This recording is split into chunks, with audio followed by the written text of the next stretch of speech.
Herkese merhaba. Bugünün konusu 3v3 arena olacak.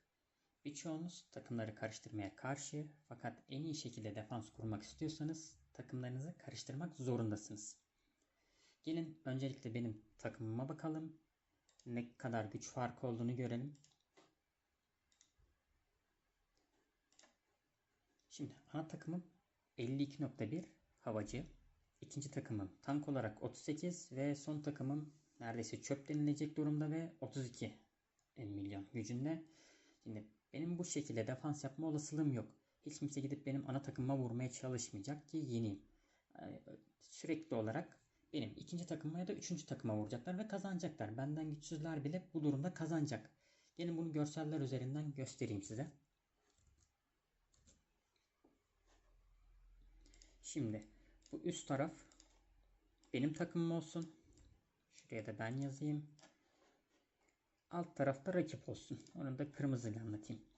Rakip gelip mesela en güçlü takım da benim en güçlü takımıma vurmaya çalışmayacak. Onun amacı ne olacak? Basit bir şekilde ikinci takımı düşürmek olacak. Hatta bunları silip şu şekilde göstereyim. Daha net anlaşılır. Şu şekilde. Birinci takımını benim ikinci takımımın karşısına koyacak. İkinci en güçlü takımını da benim çöp takımıma karşı kullanacak. Ve bu durumda rakip ne olacak? İlk takımı kaybedecek. İlk takımım kazanacak. Onun ilk vuruşunda kayıp almış olacak. Fakat ikinci savaş kazanılacak ve aynı şekilde üçüncü savaşta kesin olarak onun açısından kazanılacak. Bu durum onu her türlü öne atacak. Siz kaybetmiş olacaksınız. Çünkü iki savaşı kazanmış oluyor. Bunu fixlemek için ne yapabilirsiniz? Onu göstereyim.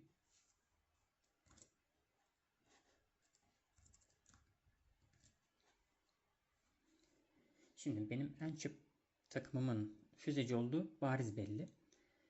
En güçlü karakterim de Deva olduğunu biliyorum.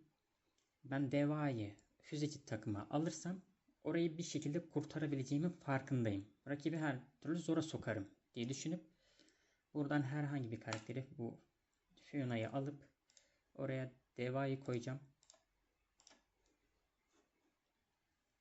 Ve aynı şekilde buraya Goril'i ekleyeceğim. Buradan Williams'ın güçlü ve içinde iyi ekipman var ve aynı şekilde Kimberley'in özel silahı 20 olduğu için onun da iyi olduğunu biliyorum. Williams'ta özel silahı da açmadım ve hiçbir işe yaramayacağından dolayı havacı tarafından özel silahı 20 olan Lucius'u koyacağım. Ve son olarak da burayı bir şekilde dengeleyebilmek için, bu zaten havacı olduğu için hem kombinasyonu bozmamak adına havacı kullanıyorum ve son olarak da bu karakteri koyuyorum. Çünkü bu da Williams yerine kullanmam daha iyi.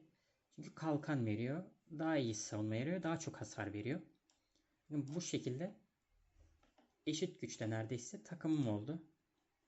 Neredeyse hepsi 40.5 civarında.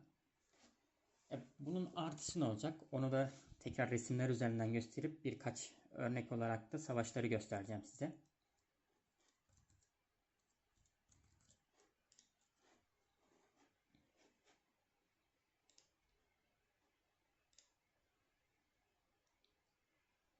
Şimdi bu üst taraf tekrardan şu anki benim güncel takımım. Az önce beraber düzenledik. En güçlü Deva'yı koydum. Tank takımına Lucius'u ekledim. Ve bir şekilde dengelemeye çalıştım.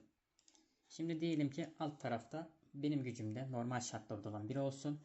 Zaten ana takımı, herhangi bir takımı kesebilecek durumda şu an. O yüzden diyelim ki bunu kesmiş olsun. Kırmızıyla daha kalın yapayım ben bunu. Bunu her türlü kesti. Bir tane kazanacak her türlü bu durumda. Bakın ikinci en güçlü takımı 38 milyon. Şimdi buradan hangisine vurursa vursun riske girmiş olacak. O riske girmemesi için ne olur? İki takımı eşit güce yayar. Kesin kazanmaya çalışır. Ama kimse bununla uğraşmıyor. Genelde risk alıyor. Bununla gidip buna vursa zaten kaybedecek. Buranın çoğunluğu havacı çünkü. Gelip buna vursa burada hem bir tane havacı var. Güçlü ama o bunu bilmiyor. Geri kalan da tank ve ondan daha güçlüyüm. %90 oranında burayı kaybedecek. Zaten 3. takımı 32.6 milyon olduğu için herhangi bir şekilde kazanma olasılığı yok. Bu şekilde burayı kazanabilirsiniz. Olasılığınız olacak. İlk durumda burada hiçbir olasılığınız yok. O şekilde bırakırsanız, bu durumda bırakırsanız her türlü kaybedeceksiniz. Diyelim ki 45 milyon gücünde biri gelip buraya vurur. İkinci takımı isterse 30 milyon olsun, tank olsun, bu burayı da keser. Yani 45 milyon güçteki adama yenilmiş olursunuz. Hatta 40 milyon güçteki adama da yenilmiş olursunuz. Bunu engellemek için hiç yoktan 4+1 kullanıyormuş gibi yapabilirsiniz. Ana takımınızdaki en güçlü karakterleri diğer takımlara yayın. Ya ben de havacı olduğu için ben havacıları yaymak zorunda kaldım. Siz tank kullanıyorsanız diğer takımlara tankları yayın. Gelin buradan birkaç tane savaşa bakalım. Az önce dediğim gibi yenilmez olmayacaksınız fakat bir şansınız olacak. Bakın benim total gücüm normalde 120 küsür milyon. Bu adamın 131 milyon ve kaybetmiş.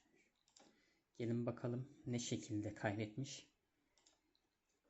En güçlü takımı 52.2 milyon. Bakın az önceki durum gibi ilkine vurmuş. Her türlü kazanacak zaten. Kazanmama olasılığı yok. Ve herhangi bir karıştırma yapmamış vururken. İkinci takımı ise 40.4 milyon havacı.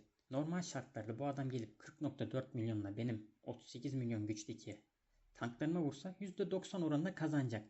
Fakat bu durumda hem daha güçlüyüm. İçinde ekipmanları olan Lucius'um var. Ve bakın burayı tanklamış, ölmemiş, bir şekilde kazanabilmişim. Ve aynı şekilde bakın diğer karıştırdığım kısım normalde burada 32 milyonluk füzeci takımın olsa net olarak kaybederdim. Çünkü bakın 38 milyon gücünde füze takımı var. Her türlü benden güçlü bir kompozisyona sahip bu adam. Bu şekilde bakın uğraşmadığı için kaybetmiş. Risk almış ve kaybetmiş. Bu da sizi sürekli sıralamada ileriye atacak. Birçok kişi risk etmeyecek ya da zamanı olmayacak. Rastgele vuracak ya da yeneceğini zannedip vuracak, kaybedecek. Bakın burada daha düşükleri de yenilmişim. Fakat gayet normal bir durum. Takımı karıştırmıştır ya da her türlü daha güçlüdür. Sadece bakın olasılığımı arttırdım. Çünkü diğer türlü bırakmış olsaydım eğer her türlü kaybedecektim zaten. Bakın bu da bir diğeri. Küçük bir farkla yenmişim. Nokta canları kalmış ama yenmişim. Yani füzeci takımına bir tane havacı koyduğum için yenebilmişim. Eğer sadece burası füzeci kalsaydı, gorili bile koymuş olsaydım hiçbir işe yaramayacaktı. Çünkü gorilden gelen güç genelde boş bir güç oluyor. Burayı direkt olarak devaya taşımış. Bakın 40.3 milyon vurmuş.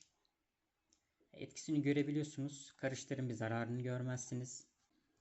Hiç yoktan şansınız olur. Kazanmak için bir şansınız olur. Daha fazla kazanırsınız. Yani sabah bir uyandığınızda 50 sıralamadayken bir anda 200. sıraya düşmemiş olur. Hatta belki de sallıyorum 90. sıradasınızdır. Sizi ileriye bile atabilir bu durum. Size bu şekilde kaybedecek insanlar olacak çünkü. Sizi sıralamada öne atar. Sıralamada ilk 70'e girerseniz ne oluyor peki? Bakın ilk 70'e girdiğiniz takdirde bu üssü 3 günlüğüne alabiliyorsunuz. Gayet şık bir üs ve ücretsiz. 3 gün çöl savaşında kullanabilirsiniz ya da herhangi bir sezon savaşında kullanıp daha güçlü görünebilirsiniz. Ve bir önceki kademeden 5000 daha fazla onur puanı alıyorsunuz. Bunları bir nevi yapmak zorundasınız. Deneyin. Hiç yoktan risk alın.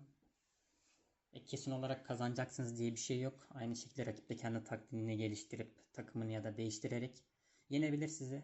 Ama uğraşmayacaklarını varsayarak oynamaya devam edin. Takımınızı dediğim şekilde karıştırıp deneyip görebilirsiniz.